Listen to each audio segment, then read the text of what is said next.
Good afternoon, everyone. Welcome to Sunday Real Talk with your host, Joseph Brownlee. How's everybody doing today? Welcome to my YouTube channel.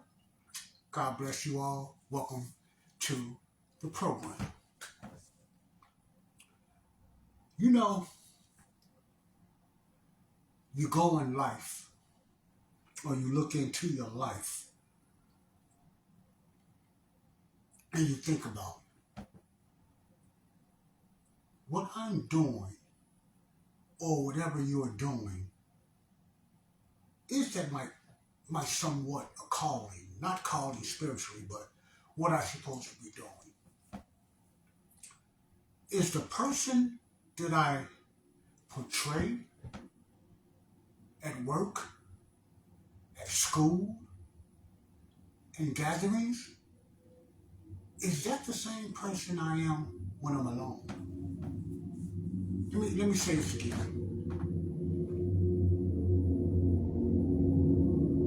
Watch that now sound go by pretty loud over here. You often think sometimes it's warm outside here in Chicago and everybody think it's summer. You get out here and get their bikes going, so it gets kind of loud in the Humboldt Park area of Chicago. But that's okay. I hope you can hear me pretty well. Let me say this again.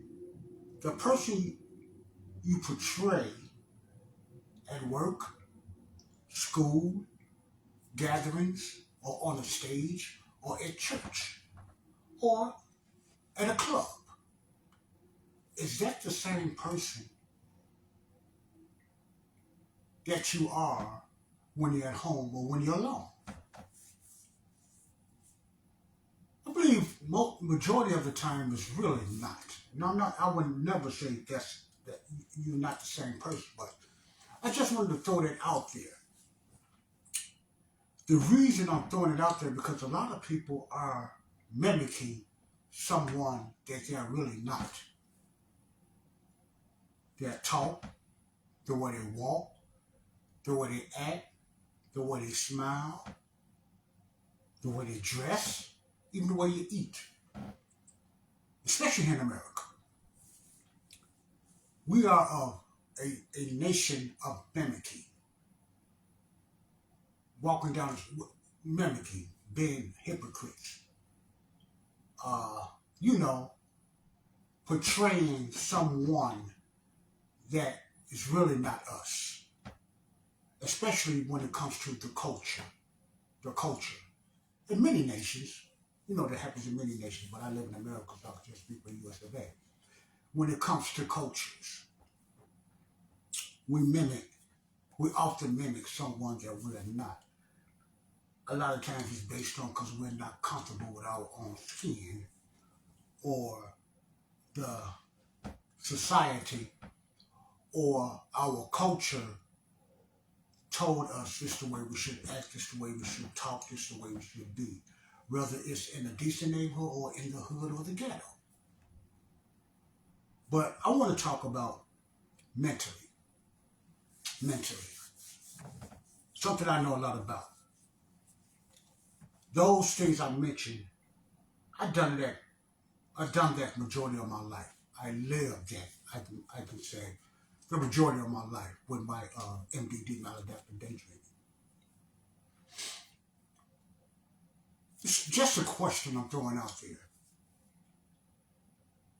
For the ones that's just tuning in, you just check out my other channels and my other shows that I previously made as well on the subject of MDD and mental illness. And you can check out all the other content on my YouTube. I really welcome you to subscribe. If it's not your taste and it's nothing you like to roll with, you don't have to, but I really appreciate you checking out the channel.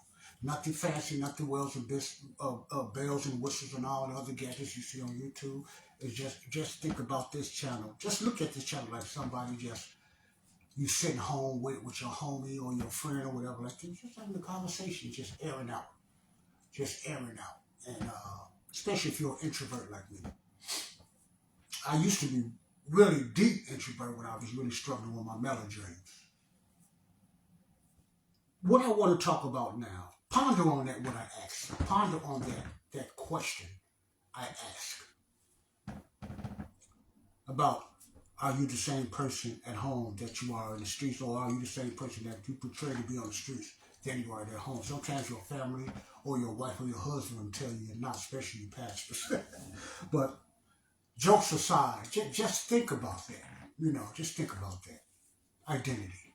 That's what this channel is all about. Finding your true identity. Your true God-given identity. No matter what faith or religion you follow, this is not about that. You still have, whether you believe it or not, a certain identity God created you for. Okay, my MDD struggles, plural, and I like to often remind people I'm about 90% cured of the Maladreamers, the extreme, excessive daydreams. That's why I'm kind of hard when I just see certain YouTubers just kind of downplay it like it's something you can just do this and you just put it out or whatever like that. Now, that's I'm sure that probably works for some people. But usually, I look at it like this, and I'm not going to dwell on this a long time. Good if that happened with you. Good if you feel, and I'm not going to downplay it, that God helped you and you used certain type of techniques, whatever, and you stopped it. Beautiful. But that's just the minority when it comes to MDDers. Okay? That's just come to minority, like myself, when it comes to MDD, because I've been a Christian longer than any of these young YouTubers that talks about what God done to them. Myself. And I'm not going to say because I haven't seen that much of success, it will not happen with nobody else. I just have a problem with their methods, the way they say God done through their MDD. But I can't judge it or not, but I can just kind of question it, okay? Now, I want to talk about my other comorbidity, the other spectrum, ADHD as well. Because like I said, in order for me to really know what started my MDD, which I don't know, and I really don't care, because I'm free for the majority of it, is what kicked it off. Because I never went to a psychologist or a therapist or coach or nothing like that, because back then, back then it was like never heard of. I'm sure people had these MDD symptoms, but you would never know because we had no idea what it was. What I was doing. My family, my friend, my neighbors, and nobody. And so I didn't have that opportunity to go to therapists or whatever, anything like that I can remember anyway. But I know I had these issues as well as phobia and panic attacks and stuff like that. Now, the reason I'm mentioning those, because those things was very deep before I remember my extreme Maladreamers in MDD. I didn't know the names of it. I just thought I was retarded, because that's the normal name that people just knew back then, retarded. So I remember my phobias, I remember my attacks, I remember I couldn't be closed in, I remember my cognitive, issues, putting things together, putting two and two together. When it came to school, when it came to mathematics, anything past takeaways, I was lost.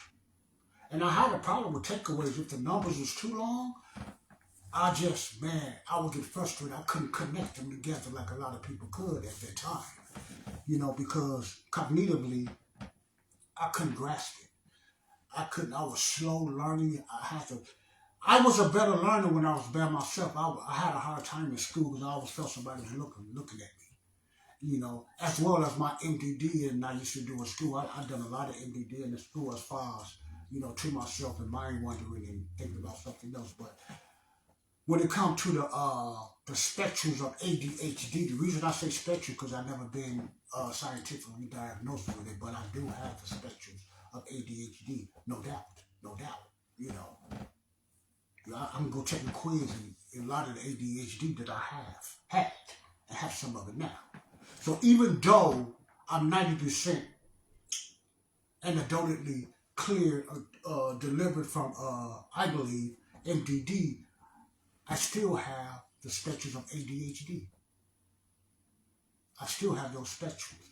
The movements, the hand gestures, the rubbing, and my concentration is still kind of slow. Now, you may not know that. It depends what I'm doing, because some things I'm pretty good at. Like when it comes to studying the Bible, reading, doing different things like that, or just comprehend, or just checking something out, whatever like that. I'm just gifted with that. And I'm not saying that bodaciously, but I am. So I never had a problem with reading and different things like that, or even studying the Bible. That always came pretty easy to me. Thank God for that.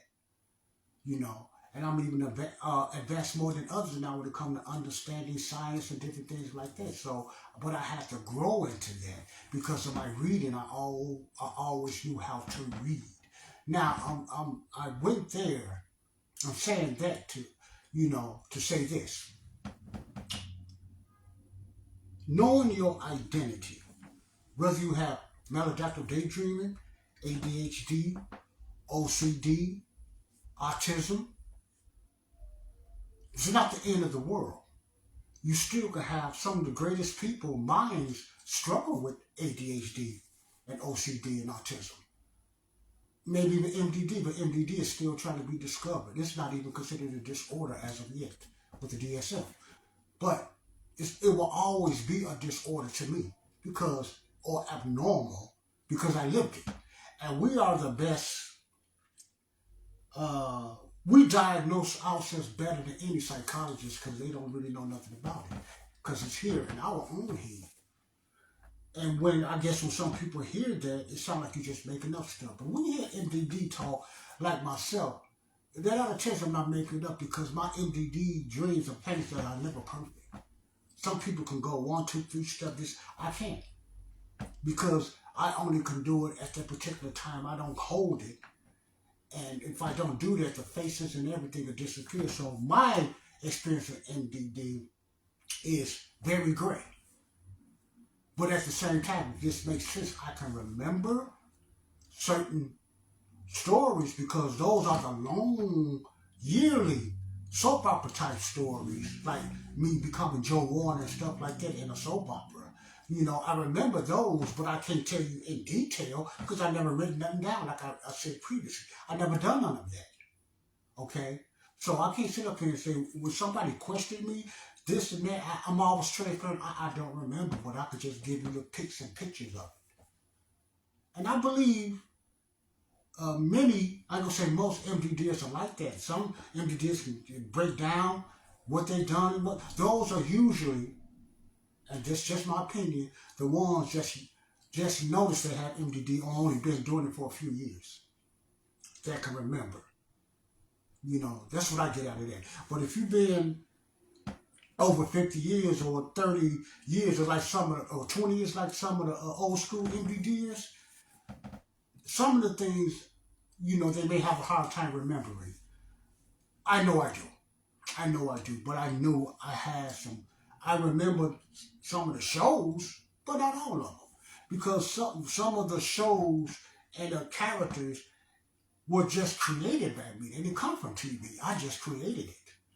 See, that's the power of MDD. So, on my next video, I want to talk about not the scientific part, but could MDD be demonic? Could MDD be a spiritual hold? I want to talk about that in the next episode of Real Talk with Joseph Brownlee, My Life with MDD. God bless.